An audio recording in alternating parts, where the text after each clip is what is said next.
E mais uma vez esse maldito desse mosquito aparece para dar dor de cabeça pro ser humano. Literalmente. A parada é que o Zika vírus chegou do nada e tá chegando com tudo, chamando a atenção de toda a mídia internacional. Mas agora a questão é, por que esse mosquito e esse vírus são tão polêmicos assim?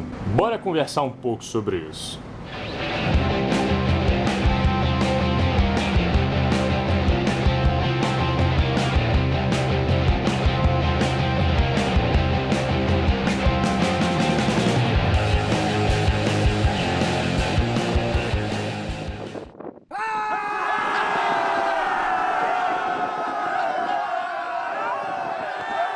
Maluco, tá muito quente, cara.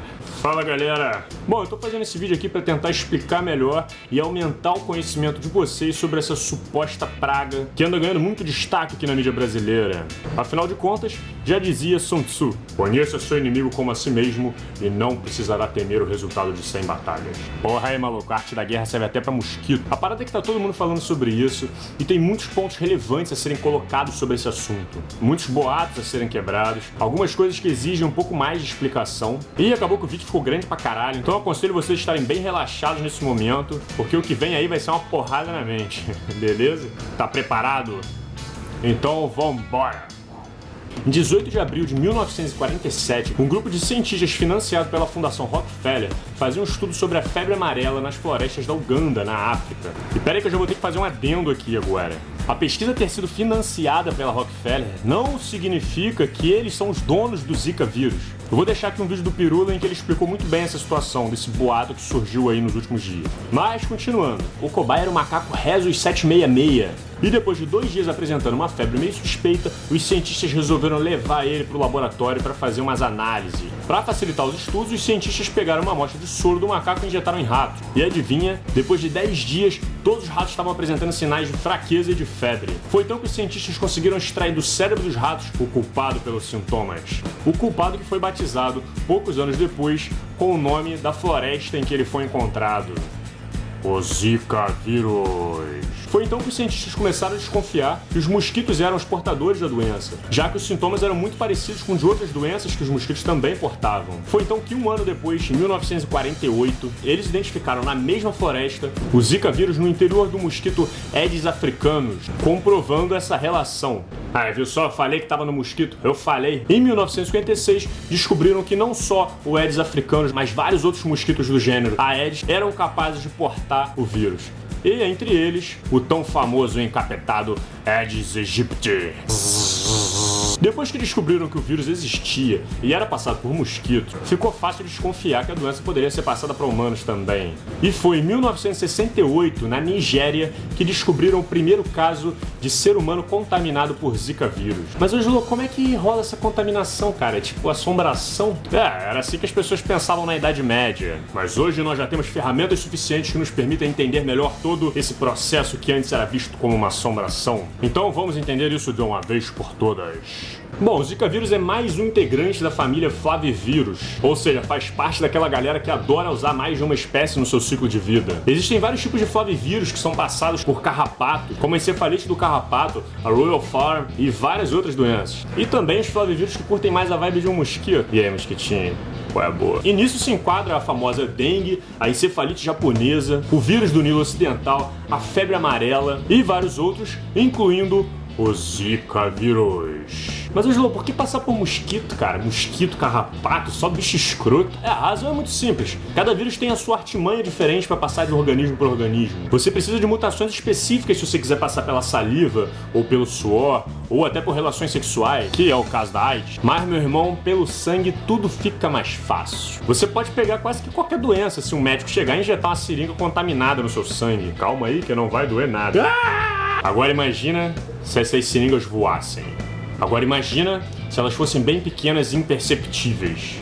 Agora imagina se elas se multiplicassem dentro da sua casa e fossem te picar enquanto você estivesse distraído. É, justamente por isso que existem tantas epidemias de mosquito por aí. Parece que a parada foi feita pra isso, cara. Esse design não é inteligente, maluco. Esse design é um gênio. Mas é importante deixar claro que não é qualquer mosquito que transmite qualquer doença. Existem vários tipos de mosquitos por aí e só alguns são compatíveis com determinadas doenças. A malária, por exemplo, que matou o faraó lá, ela é transmitida pelo gênero Anopheles. Já a leishmaniose pode ser transmitida pelo mosquito palha. Já os flavivírus adoram, são tipo apaixonados pelo gênero Aedes. E aí dentro do gênero Aedes você tem vários subgrupos, onde vários deles podem portar o Zika vírus. Mas o mais famoso deles, que anda dando mais trabalho pra gente aqui no Brasil, é o famoso e tão falado Aedes aegypti. Pô, João, mas por que é sempre esse mosquito maldito, cara? É sempre o Aedes aegypti, cara. É sempre uma doença nova que esse bicho tá carregando. Por que sempre ele? Essa é uma pergunta bem interessante, cara. E existe umas hipóteses pra isso.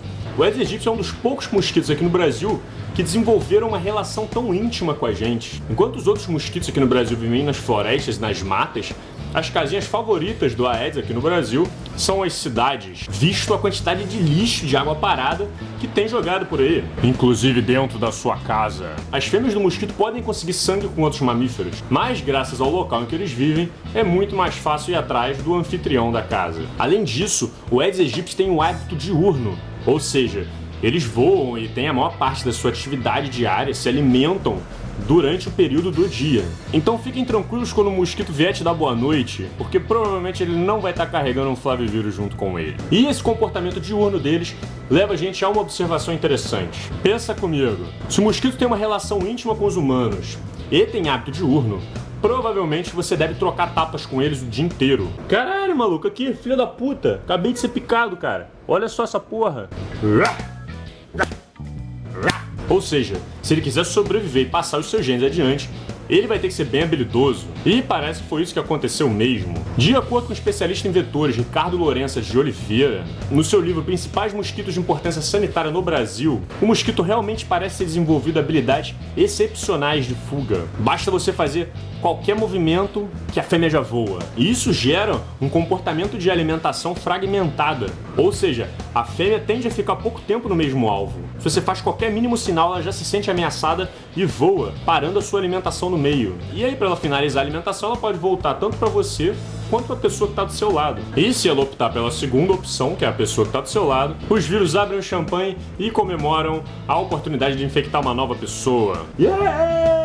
E essa é uma das hipóteses que justifica do porquê o Aedes aegypti ser tão excepcional no quesito transportar doenças entre humanos. Tão excepcional que está causando esse surto todo aqui hoje na América do Sul. Mas antes de falar especificamente aqui, vamos dar uma olhada por onde esse vírus já deixou o seu rastro no planeta. Tudo começou na África, na Uganda. E até os anos 2000, mais ou menos, já tinham sido encontradas evidências do vírus em vários outros países também, como a Tanzânia, Egito, República Centro-Africana, Serra Leoa, Gabão, e na Ásia também encontraram, em países como a Índia, a Malásia, Filipinas, Tailândia, Vietnã, Indonésia, mas até então nenhum caso grave de morte, sintomas muito graves ou qualquer risco de epidemia. Até que em abril de 2007, ele surgiu forte numa ilhazinha chamada Yap, na região da Micronésia. Olha aí que paradisíaco esse lugar. Então, o mosquito se amarrou também. Esse foi o primeiro momento em que o Zika vírus teve seu momento de fama na mídia internacional. Foram 49 casos confirmados e 59 não confirmados. E esse foi o ponto de partida para o vírus ir contaminando várias outras ilhas da Polinésia, indo em direção à América do Sul. Quanto é que em 2013 ocorreu um surto na Polinésia Francesa, onde os números de suspeitas de infecção chegaram até milhares de pessoas. Até que em março de 2015, o Brasil notifica a OMS sobre a aparição de sintomas meio suspeitos. Ô OMS, olha só, os pacientes estão com febre, estão com dor na articulação, estão com mancha vermelha no corpo, mas a gente já fez teste e viu que não é dengue, não é rubéola, não é catapora. Porra, o que vocês acham que pode ser, cara? Poucos meses depois estava confirmado, o Zika vírus estava presente no país. E foi nesse momento que o assunto começou a ficar sério. Provavelmente o vírus veio caminhando pelas ilhas até chegar na América do Sul. Mas algumas pessoas desconfiam da Copa do Mundo também, onde ocorreu um grande fluxo de turistas entrando aqui no Brasil e existe a possibilidade de algum deles ter trazido o vírus junto. Mas a parada é que o Brasil é quase que um parque de diversão pro Zika vírus. Região tropical, chove pra caralho, temperatura perfeita, lenta, coleta de lixo, saneamento básico muito precário. É o cenário ideal pro Zika se propagar por aí e fazer a festa. Olha o brinde aí de novo! Quanto é que em 7 de maio de 2015, a OMS lançou um alerta de risco de epidemia de Zika vírus aqui na América do Sul. E eles estavam mais certos do que nunca. Hoje o Zika vírus já foi confirmado em 34 países, sendo 26 deles aqui na América, com a previsão de 3 a 4 milhões de casos em 2016, sendo mais ou menos 1,5 milhão só aqui no Brasil. Fudeu! Mas agora vem uma questão interessante. Por que as pessoas estão tão preocupadas com o Zika vírus assim? Por que ele é tão ameaçador assim? Bom, se um mosquito contaminado com o Zika vírus te picar e passar o vírus para você, vai demorar alguns dias, alguns poucos dias para você começar a sentir os sintomas. Isso se você chegar a ter os sintomas, porque muita gente tem ou teve o Zika vírus e nem sabe. Os sintomas são bem parecidos com os da dengue, mas em intensidade bem menor. Eles variam desde febre, dores musculares, dores nas articulações, erupções na pele, que são tipo umas manchas vermelhas que nascem na pele das pessoas, tá ligado? E a pessoa pode chegar a ter conjuntivite também. Esses sintomas costumam passar bem rápido, durando de 2 a 7 dias mais ou menos, e as pessoas quase nunca chegam a ir para o hospital, e os índices de morte também são tipo baixíssimos. Pois, Lou, mas se os sintomas são tão tranquilos, por que as pessoas estão fazendo esse alarde todo, cara? Ah, é agora que esse assunto começa a ficar interessante. Senta aí, mano. Em 30 de outubro de 2015, o Brasil informa o OMS sobre um suposto crescimento fora do comum de casos de microcefalias em bebês aqui no Brasil. Microcefalia, para quem não sabe, é o fenômeno de quando os bebês nascem com o diâmetro da cabeça abaixo da média normal, ou quando a cabeça para de crescer depois do nascimento. E o ideal para que você faça um bom diagnóstico não é você chegar e medir a cabeça na hora que a criança nasce e ver se ela tá abaixo da média, igual uma galera tem feito por aí. Opa, nasceu, vamos ver, menos de 33? É microcefalia!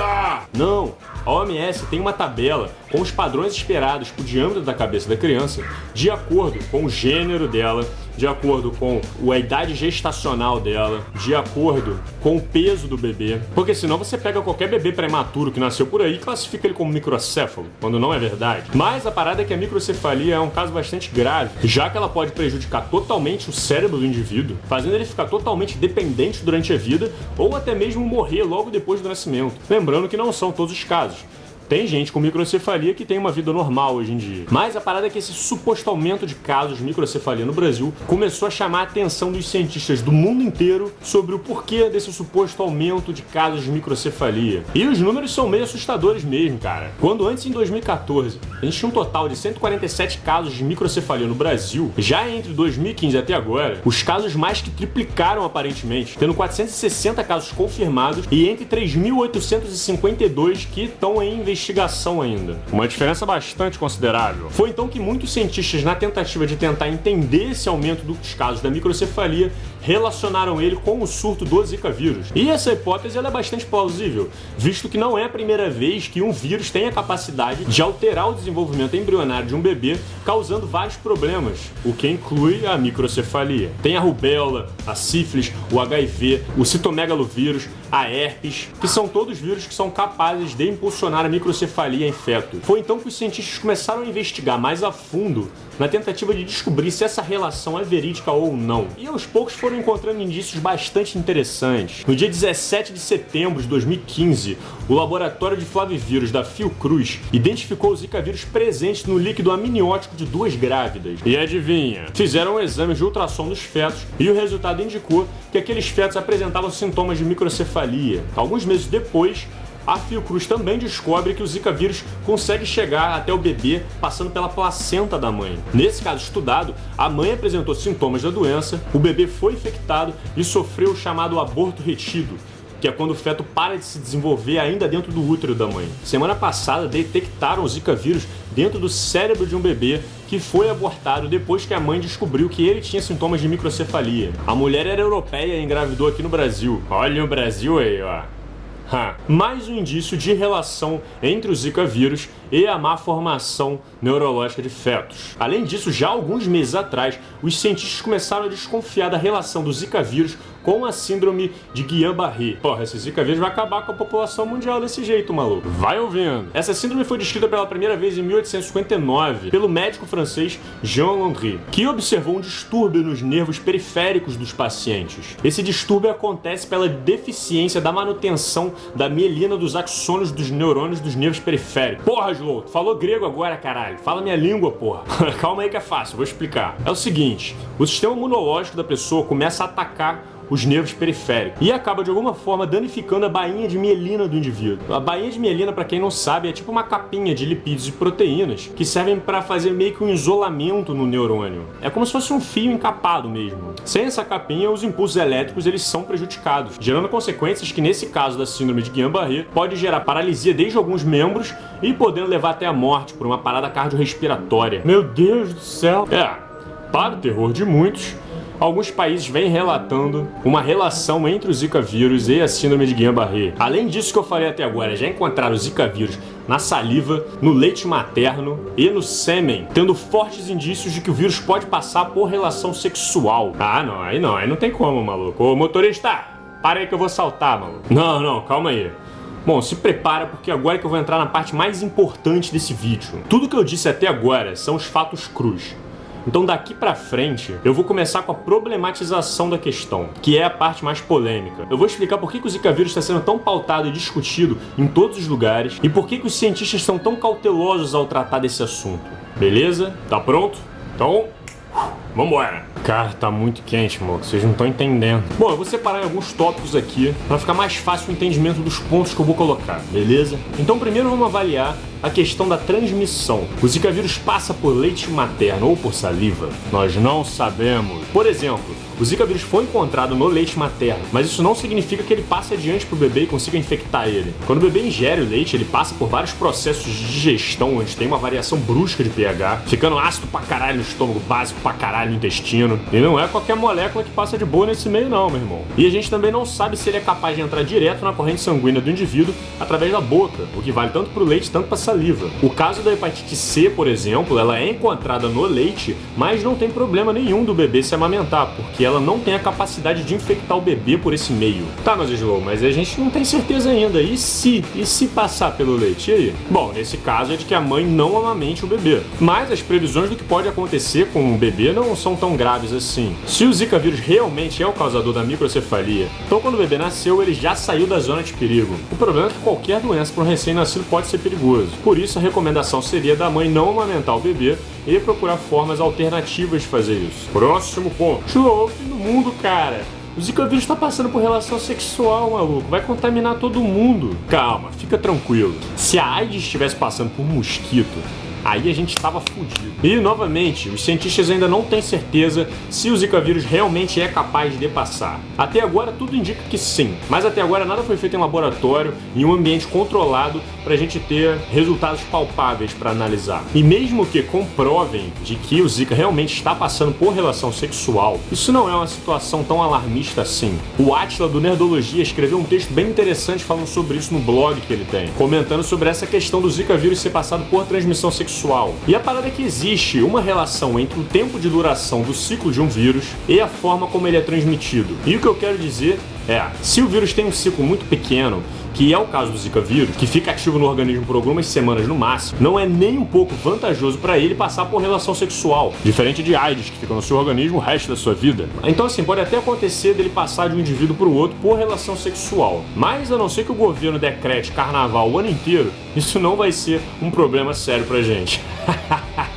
O mosquito tá aí para fazer um estrago muito maior. Então agora vamos discutir um pouco a questão da síndrome do Guillain-Barré. Em dezembro de 2015, o governo confirmou a relação do Zika com o Guillain-Barré, o que não significa que é uma causa-consequência direta, e sim uma relação. A suspeita já vinha crescendo desde que perceberam o aumento de casos em vários estados brasileiros, mas a conclusão veio de um estudo da Universidade Federal de Pernambuco, onde eles analisaram 6 pacientes que apresentavam a síndrome e em 4 deles eles tiveram a presença do Zika no organismo dessas pessoas.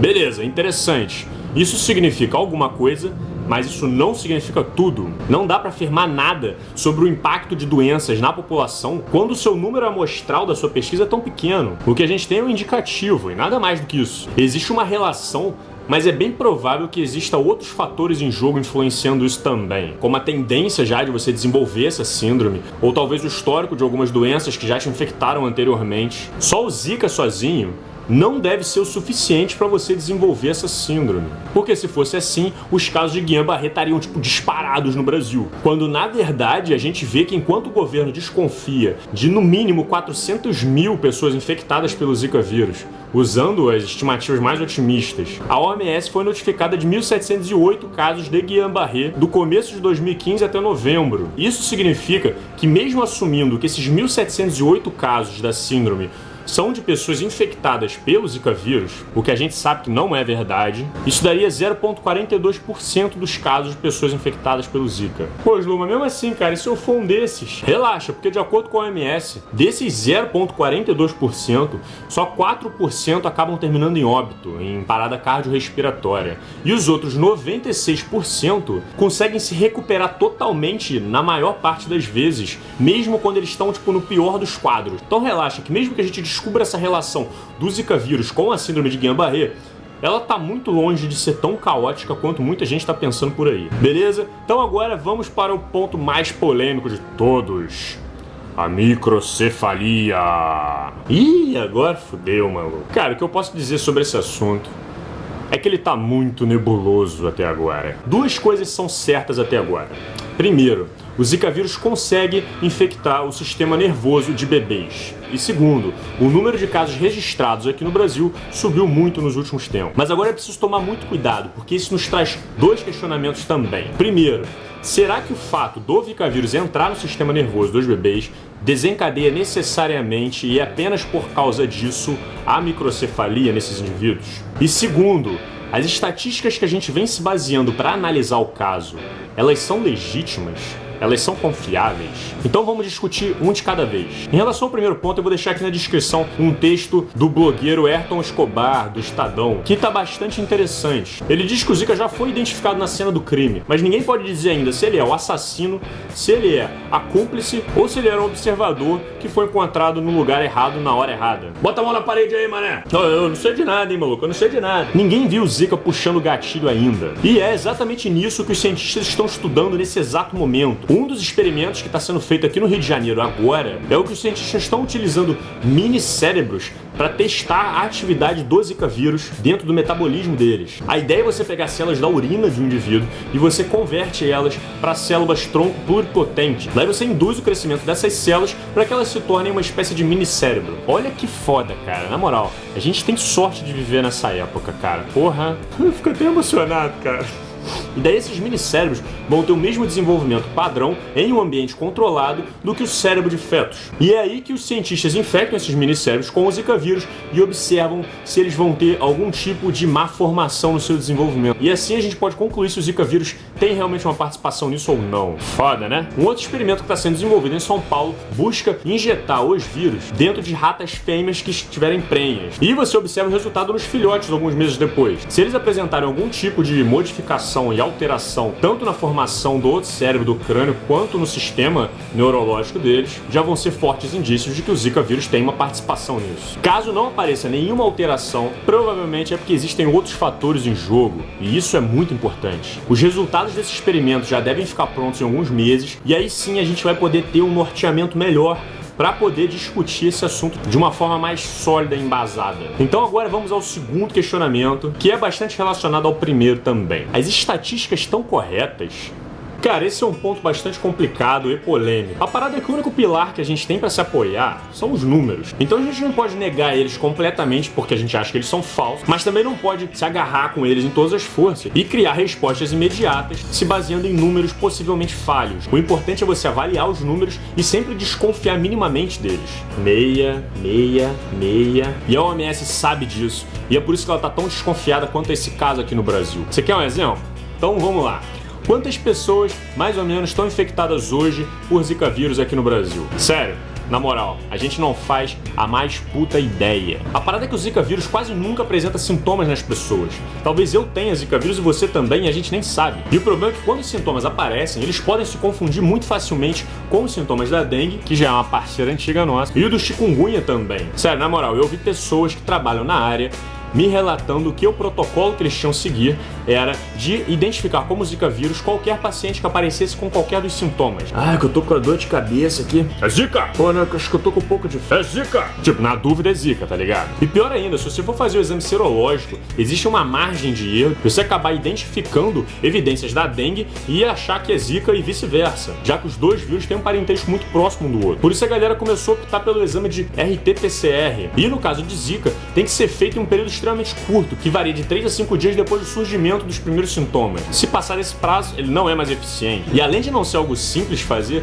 existem poucas séries que fornecem esse tipo de diagnóstico. Eles são feitos em laboratórios altamente especializados e o exame é consideravelmente caro, custando por volta de R$1.000 mais ou menos por exame. Então assim, quais são os números reais de pessoas infectadas por Zika no Brasil? É muito difícil de saber, cara. E o Ministério da Saúde sabe disso e a OMS sabe disso. Quanto é que começou uma corrida pouco tempo atrás em busca de uma forma mais fácil e eficiente e ágil de diagnosticar o Zika vírus. Nessa última semana mesmo, a Anvisa aprovou novos testes serológicos que conseguem detectar o Zika vírus no paciente meses após a infecção, além de detectar a dengue e o chikungunya também. E o resultado do exame fica pronto em uns 15 minutos, além de ser muito mais em conta financeiramente. Uhul! Aí eu vi vantagem, hein, maluco? Se essas novas formas de diagnóstico realmente funcionarem, aí sim a gente vai começar a ter uma noção do número real de quantas pessoas estão realmente infectadas aqui no Brasil pelo Zika vírus. E da mesma forma que a gente está tendo essa dificuldade com as estatísticas do Zika, você já deve imaginar que com microcefalia não é tão diferente assim. Ixi, agora vai. Olha, uma coisa é certa.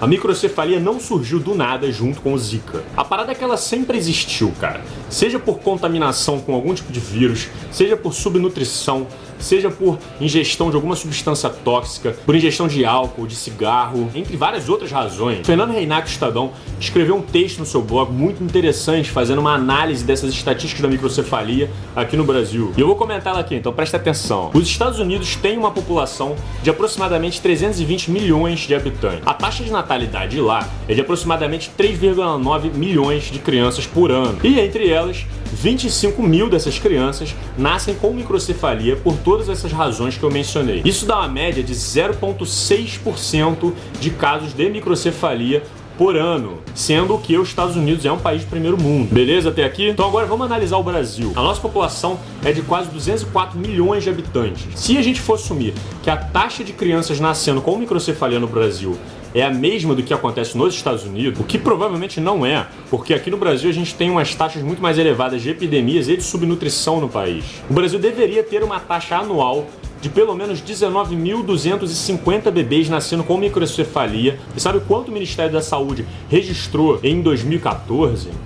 147 casos. Nossa, cara, isso significa que essa história de microcefalia é tudo balela? Não.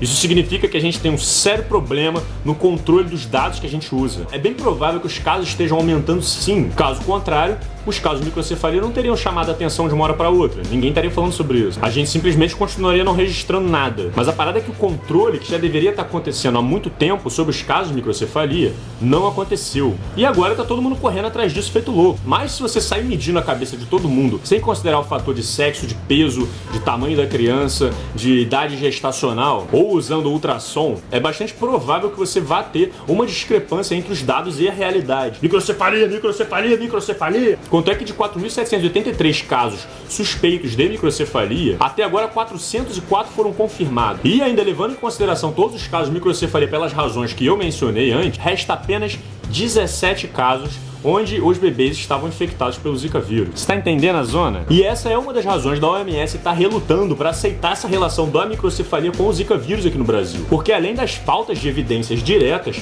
os dados ainda não são seguros o suficiente para a gente fazer uma análise sólida sobre essa situação. Quanto é que a revista The Lancet disse esses dias que os médicos e cientistas brasileiros recomendam ao governo e às agências internacionais que parem de simplesmente saírem divulgando casos de suspeitas de microcefalia ou de Zika e passem a divulgar divulgar somente os casos confirmados dessa relação, porque assim fica mais fácil a gente conseguir analisar os dados corretos e não deixa todo mundo desesperado no meio de uma confusão e de algo que ainda é incerto. Mais uma coisa eu preciso concordar. Se você tá no escuro e com risco de uma ameaça, a coisa mais inteligente a se fazer é se defender. A verdade é que com zika ou sem zika, com microcefalia ou sem microcefalia, a gente precisa acabar com a porra desse mosquito. Todo mundo tá ou deveria estar se mobilizando nessa causa. E as recomendações todo mundo sabe, né? Não deixe água parada, independente se tá suja ou se tá limpa. E não acreditem em qualquer coisa que vocês veem por aí, como pessoas falando que a melhor coisa a se fazer é você deixar a água parada, porque o mosquito morre quando ele bota o ovo.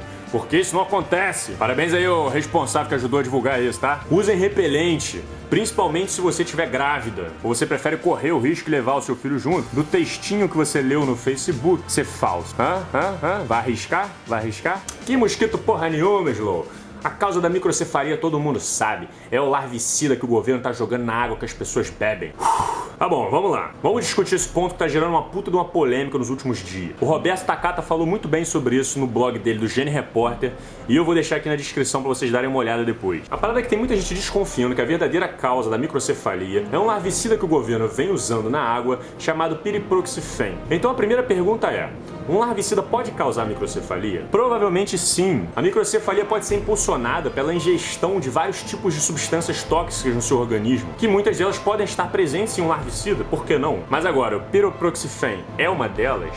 Bom, quem sou eu para falar que não? Mas o que eu posso dizer é que esse larvicida está muito longe da ilegalidade. Ele foi testado e aprovado pela IPCS e pela OMS, que são órgãos que levam muito a sério a liberação de produtos para a população. E eles concluíram que o larvicida não tem efeitos cancerígenos, genotóxicos e teratogênicos, que, para quem não sabe o que significa, é a capacidade de atingir os embriões. Além disso, a OMS estabeleceu a quantidade de ingestão por indivíduo segura para a sua saúde de 0,1 mg por quilograma de massa corporal. No Brasil, a concentração do produto é usada a 0,01 mg por litro. Ou seja, se você é uma pessoa que pesa 50 quilos, tome cuidado ao ingerir 500 litros de água por dia, porque essa é a quantidade que pode começar a impactar a sua saúde. Pô, você tá de sacanagem, né? Vai beber 500 litros, vai? Então assim, você tem todo o direito de continuar duvidando do larvicida, mas fique bem claro na sua cabeça que você não tá duvidando do PT ou da Dilma. Você tá duvidando dos métodos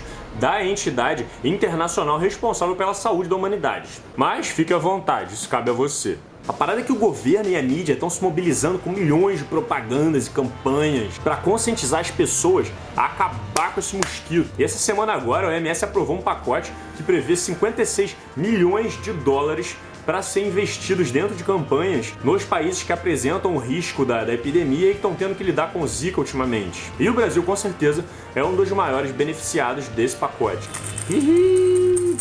O dinheiro deve ser investido todos a campanhas, a mobilizações, a pesquisas e tudo que for necessário para segurar a onda dessa epidemia. Aqui no Brasil até o exército entrou na onda. Os agentes de saúde estão fazendo mutirão de bairro em bairro para acabar com todos os focos de reprodução do Aedes aegypti. E várias outras estratégias na área de pesquisa estão sendo desenvolvidas com o objetivo de acabar com o mosquito também, como a liberação de mosquitos transgênicos, que ao fecundar a fêmea gerariam prólises inférteis, o que reduziria a população. Outra linhagem de mosquitos transgênicos que vem sendo produzido tem como objetivo tornar o mosquito resistente ao vírus. Assim o vírus não conseguiria se replicar dentro dele e a epidemia seria mais controlada. Mas justamente culpa desses mosquitos transgênicos que a gente tem Zika hoje no Brasil. Com certeza, já tinha mosquito transgênico lá em 1947 na África, né, ô espertão? Bom, relaxa quanto a isso, a iniciativa é bem interessante e vamos ficar aqui esperando ansiosos pelos resultados. Além disso, estão trabalhando também na liberação de bactérias que seriam tanto letais aos mosquitos e outras que anulariam o vírus ainda no intestino.